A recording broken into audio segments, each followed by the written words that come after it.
সাংঘাতিক রকম পাল্টিবাজ এই ভদ্রমহিলা। হ্যাঁ, আমি মুখ্যমন্ত্রী মমতা ব্যানার্জির কথাই বলছি। কিরকম পাল্টি খেয়ে গেলেন আপনারাই দেখুন। প্রথমে কিনা বললেন মোদি চোর মোদি চোর, স্বরাষ্ট্রমন্ত্রীর নাম ধরে বললেন অমিত শাহ চোর অমিত শাহ চোর। তারপরে উনি বলছেন না না মোদিকে তোমরা চোর বলো না, তোমাদের প্রধানমন্ত্রী হয় না। এরকম পাল্টি কেউ খেতে পারে? আপনি খেতে পারেন? আমি খেতে পারি? কখনো না।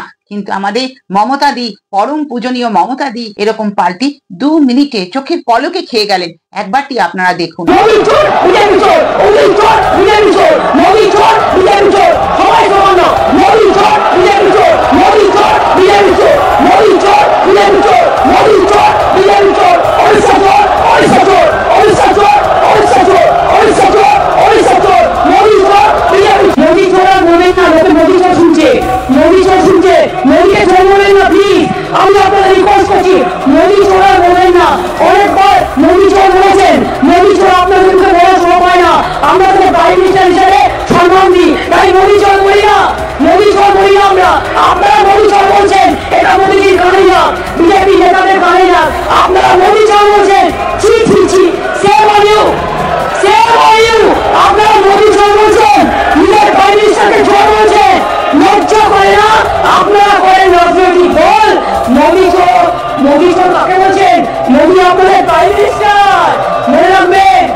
বিজেপি দলের নেতা হিসেবে নয়, তাকে চোর বলছেন।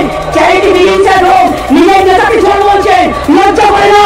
আমি মোদীকে বলবো দল থেকে তাড়িয়ে দেবে, দল থেকে এই যারা আপনাকে চোর বলে তাদের দল থেকে তাড়িয়ে দিন এবং বিধানসভার সম্মান রক্ষা করুন। দেখলেন কিরকম পাল্টি খাচ্ছে? দেখুন, আপনারাই বিচার করুন। আমি আর এই ব্যাপারে কিছুই বলবার ভাষা খুঁজে পাচ্ছি না। জাস্ট পাগল হয়ে যাব। এরকম ধরনের আমাদের মুখ্যমন্ত্রী, এরকম ধরনের তিনি পাল্টিবাজ।